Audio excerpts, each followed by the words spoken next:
Assalamualaikum warahmatullahi wabarakatuh.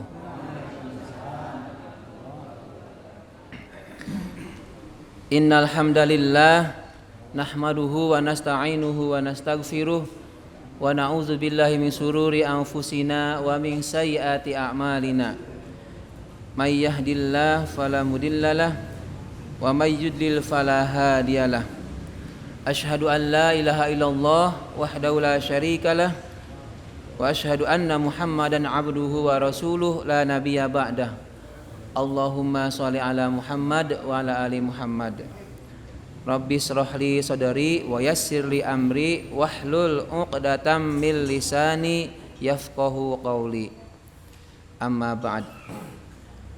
Mari kita awali ngajian malam Rabu malam hari ini dengan bersama baca tasyahud, doa.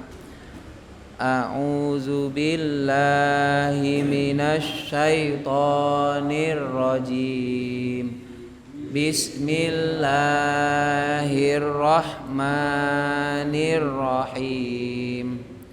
Asyhadu an la ilaha illallah wa asyhadu anna Muhammadan abduhu wa rasuluh. Raditu billahi rabba wa bil islami dina wa bi Muhammadin nabiyya wa rasula. Rabbi zidni ilma warzuqni fahma. Amin. Alhamdulillahirabbil alamin. Puji syukur kita panjatkan kehadirat Allah Subhanahu wa taala. Hari Selasa 26 Juli 2022. Malam Rabu rutin bagi kita untuk kajian malam Rabu pas sholatan di Masjid Huda 19 ini. Salat dan salam semoga Allah tetap curahkan kepada junjungan kita Nabi Muhammad sallallahu alaihi wasallam. Hadirin rahimakumullah, minggu lalu kita bahas mengenai tata cara duduk di antara dua sujud, yaitu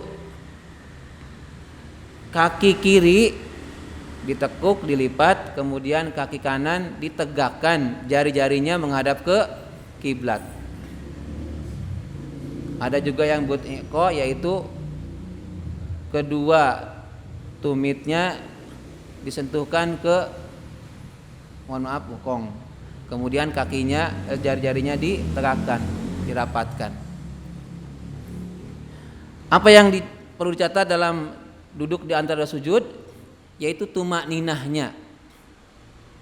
Tumakninahnya ketika duduk di antara sujud, di antara kita kebanyakan termasuk mungkin kita melakukannya itu cepat. Begitu sujud, duduk di atas sujud, kemudian segera sujud lagi. Nah, ada sunnah yang perlu kita ambil, kita manfaatkan ketika duduk di antara sujud supaya tumakninah. Apa itu?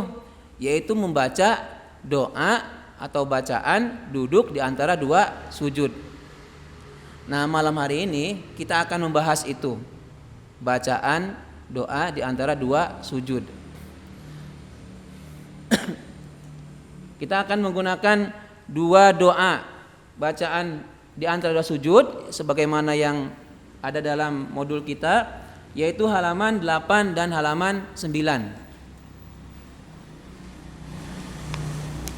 Bacaan yang pertama yaitu Allahumma gfirli warhamni wajburni wahdini warzuqni.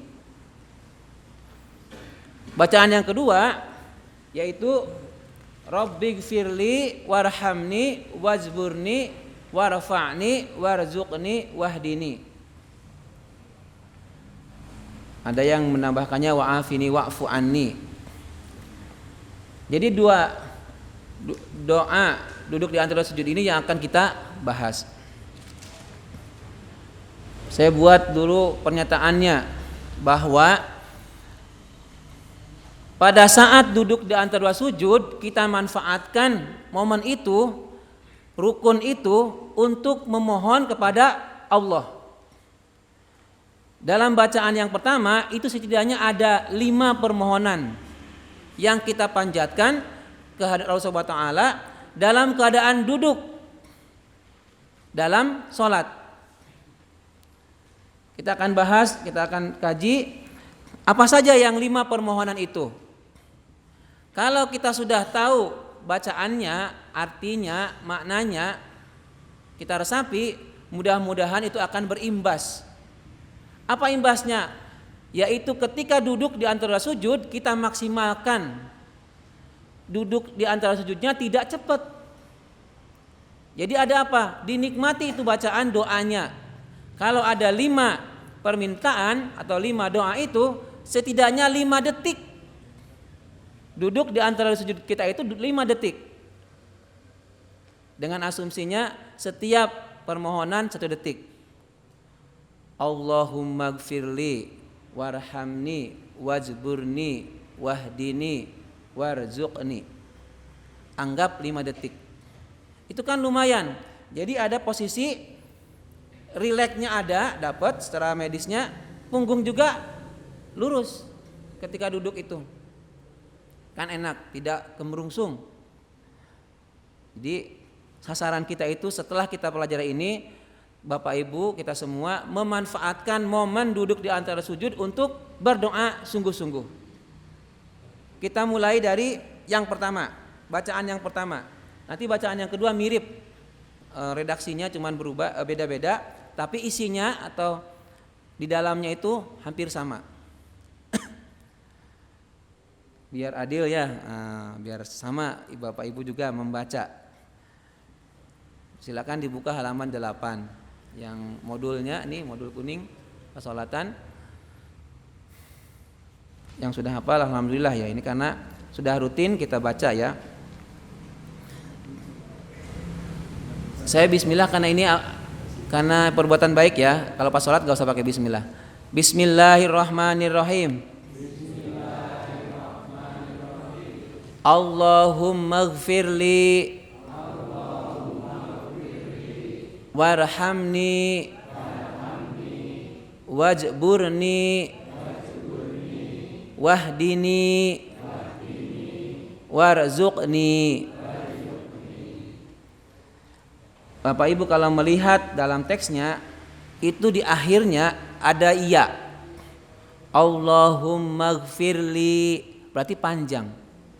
Warhamni wajburni wahdini warzuqni.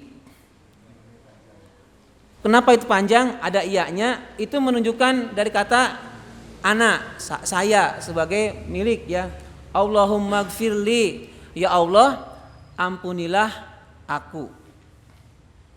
Warhamni, kasihanilah aku atau beri rahmat aku. Wajburni, dan cukupkanlah aku. Wahdini, berilah petunjuk kepadaku. Warzuqni, dan berilah rezeki kepadaku. Ada 5 permohonan. Jadi kalau Bapak Ibu sudah melihat teksnya, jadi bukan Allahumma gfirli, warhamni, wajburni, wahdini, warzuqni, tetapi ada iyanya. Ini mirip ketika bacaan sholat duha yang versi Allahumma inna duhaa. Di sana itu kan ada wa in kana rizki fis samai. Nah, rizkinya itu panjang. Ya. Seandainya rizkiku ada kata ganti akunya. Baik, yang pertama yaitu Allahumma gfirli, ya Allah ampunilah aku. Ini sudah biasa. Igfirli adalah fiil amr. Nah, kemarin sempat dibahas Pak Fatur Rahman ya. Ada kalimat fi'liyah, ada jumlah fi'liyah, ada jumlah ismiyah. Igfirli itu termasuknya jumlah fi'liyah. Oh, nanti malah bingung lagi apa ini? Ini sedikit bahasa Arab. Jadi kalimat kata kerja. Igfirli itu, igfirli kata dasarnya adalah gofaro. Igfir fi'il amr, kata perintah. Karena ini adalah doa, bukan memerintah, tetapi maknanya adalah memohon. Igfirli itu artinya kan kalau secara bahasa ampuni aku, seolah-olah pemerintah. Tetapi kalau berdoa Allahumma gfirli, itu artinya ya Allah, aku mohon ampunan kepadamu, atau ampunilah aku. Jadi ini adalah bentuk permohonan, bukan perintah, bukan menyuruh.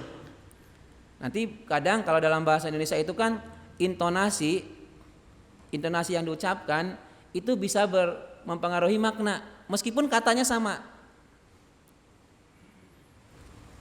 Buka dengan buka, tutuplah. Jadi ada intonasinya bisa berbeda. Kalau dia agak tekan berarti seolah-olah memerintah. Kalau biasa. Allahumma gfirli, ampunilah aku.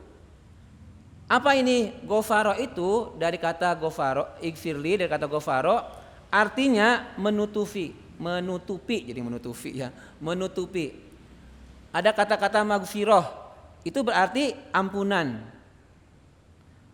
Apa ini maksudnya? Yaitu orang yang mendapatkan magfirah Allah berarti dosanya diampuni dan ditutupi oleh Allah, sehingga apa? Sehingga atas dosa-dosanya itu dia tidak dipermalukan, dia tidak ditampakkan dosa-dosanya kepada orang lain. Allahumma firli, apa itu? Mastur, itu ditutupi. Kan ada doa Allahumma mastur aurati, ya Allah tutuplah auratku, aib-aibku. Di sini Allahumma gfirli dimaknai sebagai minta supaya diampuni, dalam arti ditutupi dosa-dosanya oleh Allah. Coba bayangkan kalau dosa-dosa kita itu, kesalahan kita itu dibeberkan oleh Allah, tidak diampuni, maka apa? Bisa jadi orang yang tadinya dianggap mulia, dianggap terhormat, bisa nggak dianggap mulia, jadi terhina, jadi dianggap biasa, karena dosa-dosanya dibeberkan, ditunjukkan oleh Allah. Makanya bersyukur kita ditutupi oleh Allah aib-aib kita. Siapa yang tahu kesalahan saya di antara bapak-bapak ibu ini, dosa-dosa saya? Kan tidak tahu, kecuali kalau saya bilang, kalau saya mengumumkan. Kan tidak tahu bapak ibu itu apa yang saya lakukan dengan HP saya, apa yang saya lakukan ketika sendiri, apa yang saya lakukan ketika di luar. Tidak ada yang tahu. Bisa jadi berbuat dosa, tetapi karena memohon pada Allah supaya diighfirli, diampuni, ditutupi itu dosa-dosa, maka orang lain tidak tahu. Setiap kita itu kan pasti punya dosa, meskipun kecil, meskipun sedikit. Maka kalau kita merasa punya dosa, punya kesalahan, jadikan duduk di antara dua sujud ketika sholat momen untuk memohon ampun kepada Allah. Allahumma gfirli, Allahumma gfirli, ya Allah ampuni aku. Jadi satu ini permintaan pertama ketika duduk di antara sujud adalah ampunan. Kenapa urutannya yang pertama adalah igfirli? Kenapa tidak warhamni, wazburni, wahdini, warzukni? Karena begitu diampuni sudah, kan kita itu harapan kita kan mendapat ridho dari Allah. Rezeki kita melimpah banyak, diberi petunjuk. Kalau tidak diridhoi dari Allah, kan eman-eman. Tetap ujungnya itu kita mendapatkan ridho Allah dengan cara apa? Diampuni dosa-dosa oleh Allah.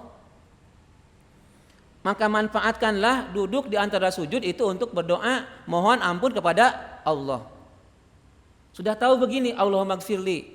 Berarti apa? Ketika duduk di antara sujud, Sekarang agak lama, sedikit mungkin 2 detik atau 3 detik, nggak apa-apa. Jadi kalau imamnya agak panjang sekarang, oh berarti imamnya sedang doanya sungguh-sungguh. Doa imamnya berdoa kan kita tinggal mengikuti. Mudah-mudahan itu akan berimbas kepada jamaah.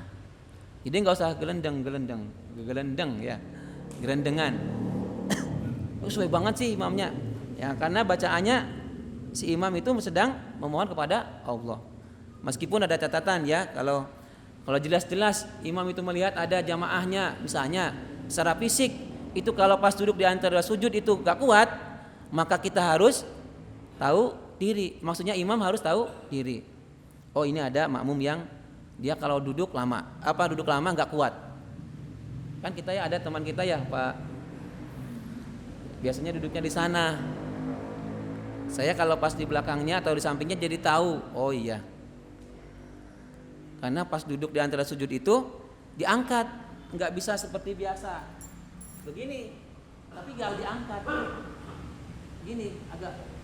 Jadi memang bukan menggunakan gaya duduk yang baru, tapi memang kondisi kakinya atau secara fisiknya ada terbatasan. Allahumma gfirli. Kemudian yang kedua yaitu warhamni, rahmatilah aku. Kenapa kau Allahumma gfirli kemudian warhamni digandeng?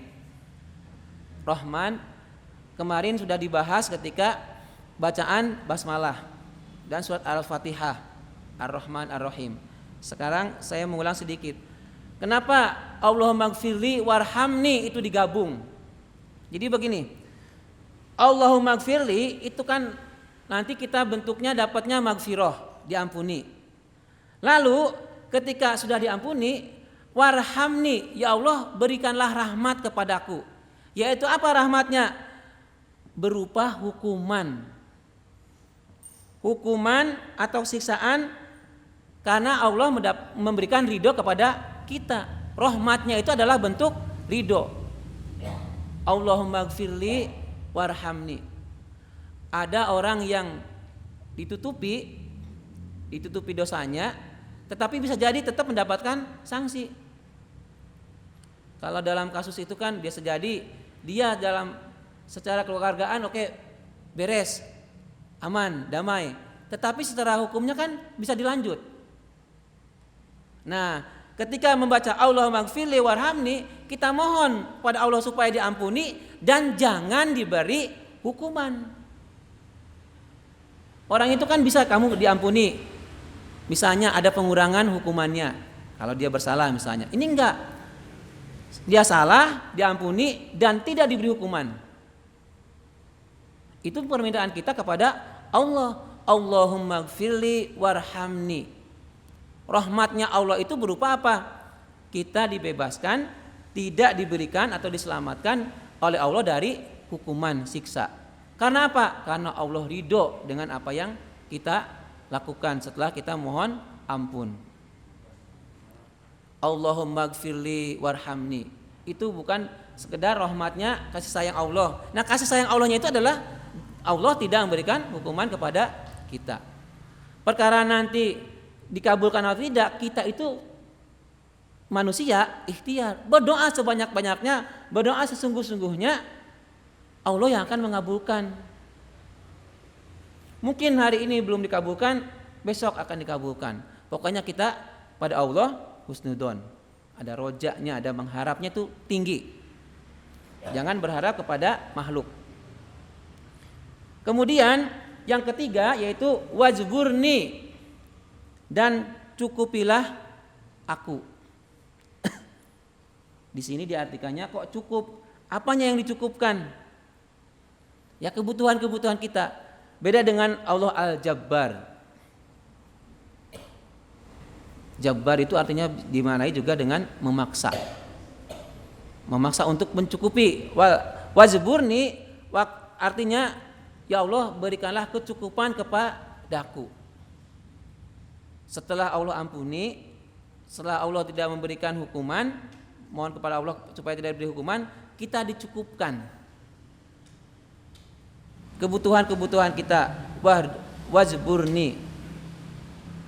Di sini diartikan cukupilah aku, maksudnya berilah kecukupan kepadaku. Lalu yang keempat, wahdini, dan berilah petunjuk kepadaku. Jadi setelah kita diampuni, bukan dibiarkan begitu saja, bukan kita dapat hukuman, tetapi kita akan berlanjut. Survive-nya itu apa? Mohon kepada Allah petunjuk. Apa nih setelah saya diampuni itu saya harus ngapain lagi? Maka mohon kepada Allah, wahdini, berilah kepadaku petunjuk. Dulu kan pas ihdinas siratal mustaqim, surat Al-Fatihah dibahas mengenai wahdini, hidayah. Hidayahnya Allah. Meskipun Nabi Muhammad SAW dan nabi-nabi yang lain itu tidak bisa memberikan hidayah. Tidak ada seorang pun yang mampu memberikan hidayah kepada orang lain. Yang berhak, yang punya hak prerogatifnya memberi hidayah hanya Allah. Allah saja. Makanya wahdini itu ihdinas siratal mustaqim, wahdini kita mohonnya kepada Allah. Kalaupun kita mohon petunjuk kepada orang lain, ke pihak lain, itu bukan semata-mata itu wasilahnya. Hakikatnya kita memohon petunjuk kepada Allah, hidayah kepada Allah. Apa bentuknya hidayah Allah itu? Banyak. Dari beberapa kalimat saya mungkin ada yang membuat Bapak Ibu tersadar. Ketika Bapak Ibu melihat atau berdampingan dengan temannya, bisa jadi mendapatkan hidayah. Kok bisa mendapatkan hidayah? Itu adalah respon Allah dari doa yang Bapak Ibu baca ketika sholat duduk di antara dua sujud. Wahdini. Meskipun Bapak Ibu nggak minta itu, maksudnya nggak minta ke sesuatu yang tertentu, tetapi Allah tahu kebutuhan kita. Allah tahu apa yang harus kita ada pada diri kita. Allah Maha tahu, maka beri petunjuk kepadaku. Lah petunjuknya apa? Allah tuh ya tahu masalah kita, maka Allah akan memberikan petunjuk kepada kita, mungkin lewat orang lain, mungkin lewat suami, mungkin lewat istri, mungkin lewat anak, lewat tetangga, bisa itu petunjuknya. Jadi jawaban Allah wahdini itu tidak langsung, bisa jadi tidak langsung, tapi lewat pihak lain. Kalau dalam ihdinas siratal mustaqim dulu pas Al-Fatihah, ini kaitannya dengan hidayah. Hada yahdi dari kata awalnya, yaitu memberi petunjuk. Hidayah, kalamut Ibnu Katsir, hidayah itu adalah arahan atau petunjuk. Jika diucapkan oleh Allah, maka bentuk kalimat ini digunakan untuk menyampaikan perintah. Tetapi kalau kata hada yahdi atau ihdi itu oleh manusia, diucapkan oleh manusia, maka itu berarti menunjukkan si hamba itu sangat butuh, sangat menginginkan apa yang dimintanya. Kalau nempel dengan orang, dengan makhluk, berarti maknanya itu Allah itu si makhluk itu, manusia itu butuh banget, sangat butuh. Kalau di sholat Al-Fatihah ihdina, kalau di sini wahdini. Sama-sama itu dari kata hada yahdi, fi'il amrnya jadi ihdi. Karena menggunakan wawu atop jadi wahdi. Kemudian ada ana ni wahdini. Itu urut-urutannya. Wahdini, berilah petunjuk kepadaku. Maksudnya ya Allah berilah petunjuk kepada aku. Petunjuknya terbentuk hidayah.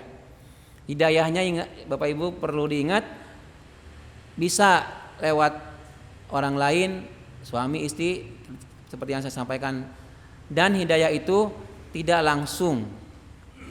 Lewat tulisan juga bisa, lewat suara juga bisa, lewat gambar juga bisa membuat hidayah.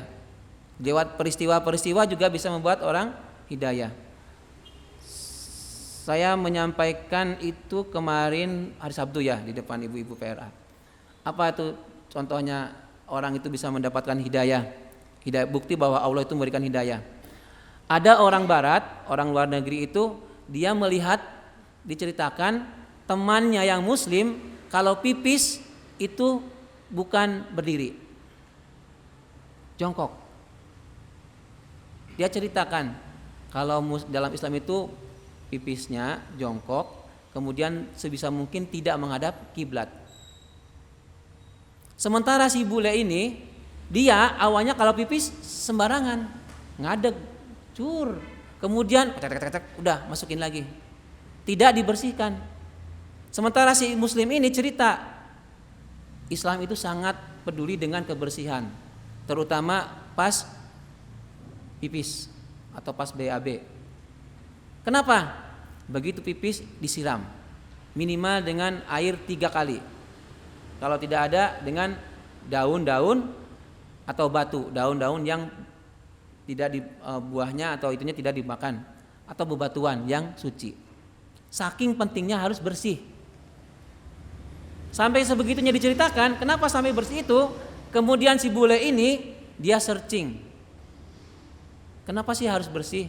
Kenapa kan kalau yang orang luar itu pipis sambil berdiri lagi? Apa akibatnya? Dia cari karena dia penasaran, kepo, searching. Kenapa kalau pipis berdiri itu? Apa dampaknya? Kemudian disitulah dia mendapatkan hidayah. Padahal diceritakan gara-gara pipis itu. Diceritakan pipis oleh temannya yang muslim, akhirnya apa? Dia masuk Islam. Hidayah itu. Nah sekarang bapak-bapak terutama, kalau pipis masih suka berdiri? Hah? Saya nggak lihat, cuman lihat ke bawah. Saya tanya nih, bapak-bapak, ibu-ibu nanti dulu. Bukan kebayang kalau ibu-ibu pipis sambil berdiri kayak apa ya. Bapak-bapak kalau berpipis masih ada yang sambil berdiri? Nah, ini rahasia ya. Masih mungkin masih nggak apa-apa. Saya mengingatkan, ya khususnya hadirin sekalian, sebisa mungkin pipis jangan berdiri.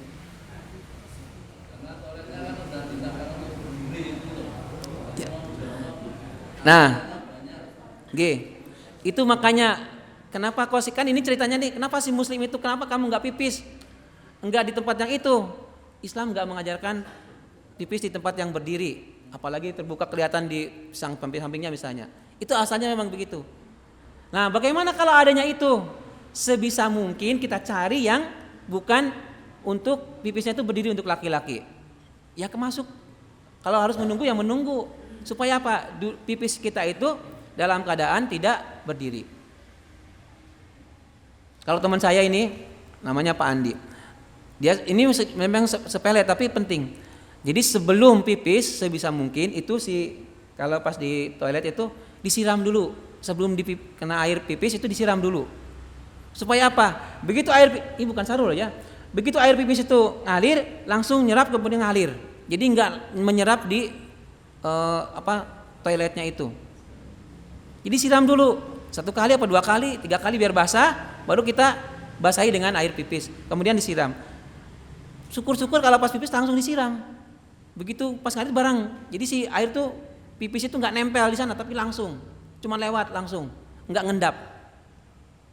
Nanti ini yang suka ke medis silahkan lebih jauh mengapa pipis sebaiknya tidak berdiri. Itulah salah satu bentuknya yang tadi saya ceritakan, petunjuk atau hidayah Allah itu bisa dari hal yang kita tidak sangka-sangka. Kalau ada orang mendengar azan jadi mendapat hidayah itu sudah nggak aneh. Baca Al-Quran mungkin sudah nggak aneh. Saya baru beberapa hari yang lalu itu membaca berita bahwa si orang luar itu mendapatkan hidayah masuk Islam gara-gara melihat temannya yang muslim pipisnya tidak mau berdiri. Itu hidayah. Saya ajarkan ke anak saya juga. Pokoknya kalau pipis jongkok. Kalau yang kecil itu karena kalau di toilet dia kurang nyaman. Pas di lubangnya mendekat itu. Jadi si pipis itu langsung masuk ke lubang. Jangan sampai di lantainya. Karena kalau begitu lantai takutnya ngerembet kemana-mana itu air najisnya nantinya. Masukin langsung ke lubangnya. Si airnya itu loh, air pipisnya. Diarahkannya ke lubang. Terus disiram. Hadirin rahimakumullah, penting bagi kita itu memohon hidayah kepada Allah. Karena kita itu ada keterbatasan pengetahuan mengenai agama kita, mengenai syariat yang kita amalkan, ilmu kita masih terbatas, maka apa? Mohon kepada Allah supaya diberi petunjuk. Ini yang di sini kan berarti alhamdulillah Allah berikan hidayah itu pada Allah, mau datang ke sini thalabul ilmi. Kan yang jamaah tadi banyak, ada sampai depannya Bu Atira. Tetapi tidak semuanya dapat hidayah untuk thalabul ilmi. Perkara nanti saya masih keterbatasan membaca Arabnya, enggak apa-apa. Siapa tahu ada kalimat yang di-Indonesiakan atau kalimat yang bukan bahasa Arab, itu yang ngena. Itu hidayah. Hadirin rahimakumullah, Nabi saja itu tidak bisa memberikan hidayah. Tetap yang memberikan adalah Allah. Ditegaskan dalam Al-Quran, innaka la tahdi man ahbabta walakinna Allah yahdi may yasha. Innaka, sesungguhnya engkau wahai Muhammad, la tahdi, tidak bisa memberikan petunjuk hidayah man ahbabta, kepada orang yang kamu cintai, kepada orang yang kamu sukai. Walakin, tetapi Allah lah yahdi, Allah yang memberi petunjuk man yasha, kepada orang yang Allah kehendaki. Jadi kalau Nabi itu menyampaikan syiar aja, dakwahkan aja, mengajak. Perkara nanti si orang yang diajak itu mau atau tidak, itu bukan urusan lagi Nabi, bukan urusan lagi yang pendakwahnya, tetapi itu sudah masuknya ke ranah hidayah Allah. Jadi kita mengajak aja sebanyak-banyaknya, ngajak sesering-seringnya untuk kebaikan. Perkara dianya nanti mau ikut atau tidak, itu bukan urusan kita. Itu kaitannya dengan hidayah Allah. Kemudian disebutkan lagi dalam surat yang lain, wa innaka latahdi ila siratim mustaqim. Kalau yang ini Allah ditegaskan bahwa sungguhnya engkaulah yang benar-benar akan memberikan hidayah kepada jalan yang lurus. Maksudnya engkaunya adalah Allah. Hadirin rahimakumullah, saking pentingnya hidayah, petunjuk dari Allah berupa bimbingan atau ar-rusydu, rasyid. Kalau dalam Kahfi ayat 10 terakhir itu kan apa tuh? Rabbana atina min ladunka rahmata wa hayyi lana min amrina rasyada. Rasyada masih bagian dari hidayah. Rasyada, petunjuk, bimbingan, hidayah. Makanya dalam surat Al-Kahfi ayat 10 terakhir itu kan Rabbana atina min ladunka rahmatan wa hayyi lana min amrina rasyada. Dari urusan kami itu petunjuk, pemecah masalahnya. Mohon kepada Allah. Kalau hidayah memang lebih kaitannya dengan akidah, syariat, keyakinan kita.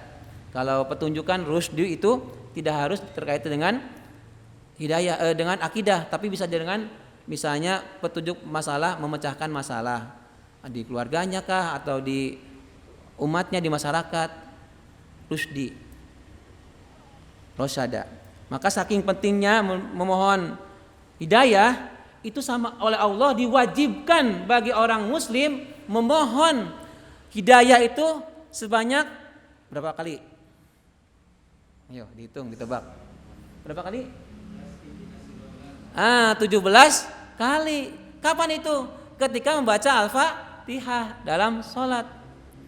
Dalam sholat kan diantaranya adalah ihdinas siratal mustaqim. Maka wajib bagi muslim itu memohon kepada Allah hidayah sebanyak 17 kali. Itu wajib. Kalau enggak gimana? Berarti ada sholat yang kurang sempurna, kecuali dia makmum masbuk. Nah, supaya lebih mantap lagi, ditambah lagi kesempatan memohon hidayah kepada Allah itu ketika kapan? Ketika duduk di antara dua sujud. Wahdini warzuqni. Ya Allah, beri petunjuk kepadaku. Jadi bukannya kurang mantap, tetapi ini semakin meyakinkan. Kita memang butuh hidayah. Bukan hanya pas ihdinas siratal mustaqim, tapi kita mohon pada Allah juga wahdini ketika duduk di antara dua sujud. Kemudian yang ketiga, yang terakhir, warzuqni, berikanlah rezeki kepadaku. Di sini rezekinya itu kalau kebanyakan kita berbentuk materi, ya kan? Warzuqni itu kebanyakan berbentuk harta, mal. Tetapi yang dimaksud dengan warzuqni di sini adalah apa? Rezekinya yang dihubungkan dengan setelah diampuni, setelah diberikan rahmat, setelah dicukupkan, setelah diberi petunjuk, kita diberi rizki untuk melakukannya. Kekuatan untuk melakukan setelah mendapatkan petunjuk dari Allah. Rezekinya itu bukan hanya dari apa-apa yang diberikan Allah berupa harta. Pengetahuan juga rezeki bagi kita. Bisa duduk begini sehat juga rezeki itu bagi kita. Karena apa? Rozak, apa-apa yang diberikan kepada Allah, ini kan kita duduk ini, bisa duduk seperti ini kan itu adalah kuasanya Allah. Berarti rezeki bagi kita. Meskipun kebanyakan orang menganggap rezeki itu adalah dalam bentuk harta, uang terutama. Jadi kalau ada yang warzuqni, ya Allah berikanlah kepadaku rezeki, bayangannya melebihi dari harta, melebihi dari uang, melebihi dari materi.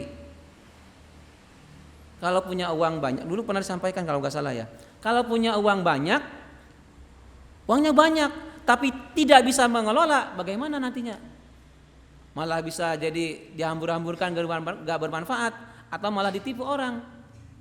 Tetapi dengan warzuqni, ada sebelumnya diberi petunjuk, kita diberikan uang, kemudian kita bisa mengelola uang tersebut. Dengan uang, dengan rezeki, dengan harta yang dimiliki, yang Allah anugerahkan kepada kita, bisa mengelolanya. Jadi bukan untuk pamer, bukan untuk ria, bukan untuk ujub, bukan untuk mewah-mewah atau foya-foya, bukan. Tetapi semata-mata untuk menambah peningkatan ibadah kepada Allah. Dalam khutbah kemarin saya mengingatkan lagi nih masalah rezeki ini. Di antaranya tubuh. Rezeki kita ada organ tubuh. Di sini. Saya ini dari Dr. Asep Aher namanya. Dari kajian MQ pagi. Ada 76 sampai 78 organ di dalam tubuh kita itu yang kita tidak tahu apa saja, kecuali orang-orang ahlinya. Fungsinya aja nggak tahu. Ngurusnya aja nggak, jangankan ngurusnya, fungsinya saja nggak tahu. Ada dan tidaknya aja kita nggak tahu. Tetapi di sini itu di dalam ada 78 organ. Allah itu yang memberikan rezeki kepada kita. Si organ itu yang ngatur Allah, yang menciptakan Allah, yang memfungsikan Allah. Makanya kita perlu bersyukur. Kan kita nggak tahu nih di dalam organ ini. Saya pernah cerita belum nih? Saya punya Pak Mukodas, keponakannya Pak Mukodas. Namanya Husni Mukodas. Orang Gambiran. Hari Sabtu minggu kemarin berangkat ke Surabaya, Senin dioperasi jantung. Transplantasi jantung atau apa istilahnya itu. Kemudian apa? Hari Senin dia masih memposting, bikin status, di sini diperban, kemudian ada dikasih tanda coret garis. Ini bagian nantinya akan diambil, dipasang di jantungnya. Tubuh tuh. Hari Kamis kemarin buat status lagi, alhamdulillah masih hidup. Siapa yang nggak terenyuh? Lihat ininya aja diperban kayak mumi itu, kakinya itu ke sini. Organ tubuh kita kan nggak tahu kita dalamnya. Kita nggak tahu, maka kita bersyukur. Warzuqni, berilah rezeki kepadaku. Di antaranya itu fungsi-fungsinya organ itu tetap berfungsi. Organ itu tetap berfungsi sesuai dengan kodratnya dari Allah. Meskipun kita tidak tahu, sebutkan 78 itu organnya apa saja, kita nggak bakal tahu karena kita nggak belajar. Nah kalau yang bicara dokter paham betul. Makanya apa? Harus bersyukur. Warzuqni, berilah rezeki kepadaku. Di antaranya itu yang kita nggak kerasa, yang kita nggak merasakan langsung, kita mohon kepada Allah rezekinya, dan kita mudah-mudahan juga diberi kemampuan untuk apa? Membuat syukur, menjadi orang yang syukur. Robbi auzini an ashkura nimata kalati an'amta alayya. Kita diberikan kemampuan untuk menjadi orang yang bersyukur atas rezeki yang kita terima, apa-apa yang Allah berikan. Jadi hadirin rahimakumullah, poinnya nanti karena yang kedua itu mirip bacaannya ya. Allahumma gfirli warhamni wazburni wahdini warzuqni adalah doa yang dibaca ketika duduk di antara sujud dalam sholat. Kita maksimalkan sebagai salah satu upaya tumakninah. Duduk di antara dua sujud kita itu membaca doa ini. Mohon ampun, mohon diberikan rahmat, kemudian dicukupkan, diberi petunjuk dan diberi rezeki. Sudah, 5 itu dimanfaatkan, dimaksimalkan sehingga mudah-mudahan bisa tumakninah. Baik, sekarang bersama-sama ya. Sambil 1 menit lagi nih. Allahumma gfirli warhamni wajburni wahdini warzuqni. Allahumma gfirli warhamni wajburni wahdini warzuqni. Jadi kalau ada evaluasinya atau ralat untuk Bapak Ibu, siapa tahu yang semula membaca Allah magfirli warhamni wazburni ni-nya kurang panjang karena kita sudah belajar, maka apa? Bacanya agak panjang. Wajburni wahdini warzuqni, bukan warzuqni wahdini, tapi ada i-nya panjang karena menunjukkan aku. Berikanlah petunjuk kepadaku, berikanlah rezeki kepadaku. Saya kira itu 53 kan? Nah, cukup ya. Ada pertanyaan? Pak.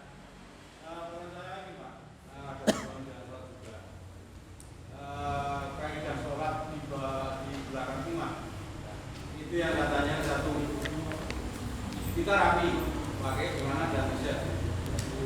Lantas berapa kali imam geser karena kita tidak berkoreksi. Apakah itu ada hukumnya, Pak? Hukumnya imam meminta untuk rapi atau hukum untuk apa? Enggak, kita dulu geser biar yang berkoreksi di mengganti. Oh, gini. Kalau yang di bawah belakang imam itu tidak harus yang memakai pecis, tetapi yang paling sebisa mungkin itu yang paling menguasai agama, setidaknya bacaan Al-Fatihahnya. Adapun mengenai pecis atau tidak memakai pecis itu adab saja, etika. Karena etika itu kan di kita mungkin bagus, di tempat yang lain belum tentu bagus. Jadi,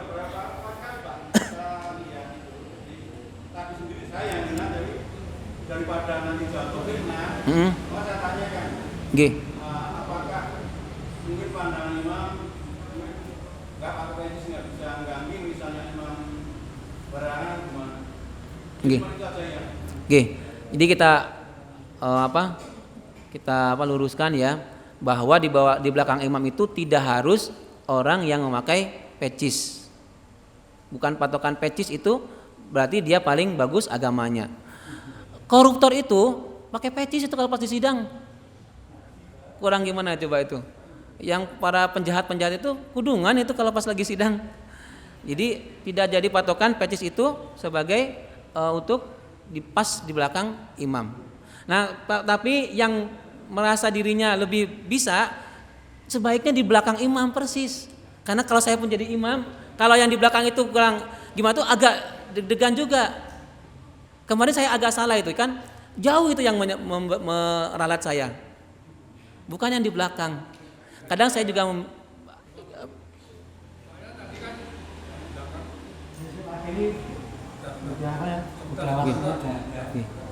kan tadi kan udah dia di depan belakang imam pakai kaos, nggak pakai petis. Kita itu maksudnya nggak gitu loh. Oh, nggih. Nggih. Ya. Bisa aja, Pak. Nggih, terima kasih. Ya, belakang itu ada etikanya.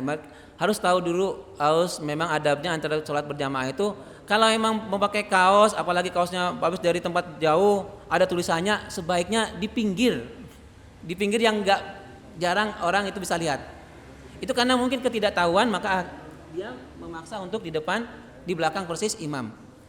Nanti kita akan bahas mengenai adab pas sholat berjamaah ya, setelah kita selesai gerakan bacaan sholat ini insya Allah ya.